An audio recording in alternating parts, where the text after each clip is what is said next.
राजस्थान में जेजेपी की हुई करारी हार के बाद अब हरियाणा में भी राजनीतिक बाजार गर्म हो चुका है। सवाल है कि क्या बीजेपी जेजेपी साल 2024 का चुनाव गठबंधन में लड़ेगी या फिर चुनाव से पहले बीजेपी जेजेपी की राहें अलग हो जाएंगी। हाल ही में कैबिनेट मंत्री कंवरपाल गुर्जर की तरफ से दिए गए बयान पर भी राजनीतिक गलियारों में शोर शुरू हो गया है। कंवरपाल गुर्जर ने कहा है कि जेजेपी से हमारा कोई गठबंधन नहीं है। उन्होंने कहा कि यह सिर्फ सरकार बनाने का गठबंधन है। चुनाव इकट्ठा लड़ेंगे नहीं लड़ेंगे, समझौता होगा या नहीं होगा, यह हमारी लीडरशिप तय करेगी। कैबिनेट मंत्री कंवरपाल गुर्जर ने यह साफ शब्दों में कह दिया कि जेजेपी का उनसे कोई गठबंधन नहीं है। यह गठबंधन सिर्फ सरकार बनाने के लिए था। उधर गृह मंत्री अनिल विज ने भी अप्रत्यक्ष रूप से जेजेपी पर निशाना साधा है।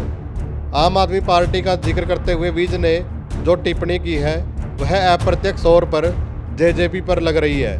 उन्होंने कहा कि आम आदमी पार्टी जो सबको पसंद थी वो अब जेजेपी बन गई है, यानी जमानत जब्त पार्टी।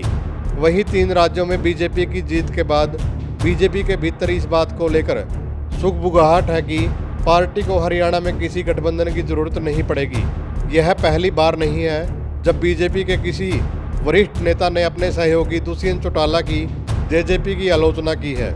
जून में बीजेपी प्रभारी विप्लव देव ने कहा था, जेजेपी ने 2019 में हरियाणा में सरकार गठन का समर्थन करके भाजपा पर कोई एहसान नहीं किया।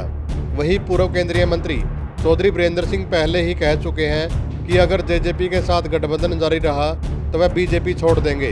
वीरेंद्र सिंह ने अपना दृष्टिकोण फिर दोहराया है और कहा है कि दुष्यंत को अपनी पार्टी जेजेपी का भाजपा में विलय कर लेना चाहिए या गठबंधन छोड़ देना चाहिए। फिलहाल विधानसभा और लोकसभा के चुनाव नज़दीक हैं और दोनों ही पार्टियों के नेताओं में बयानबाजियों का दौर भी जारी है।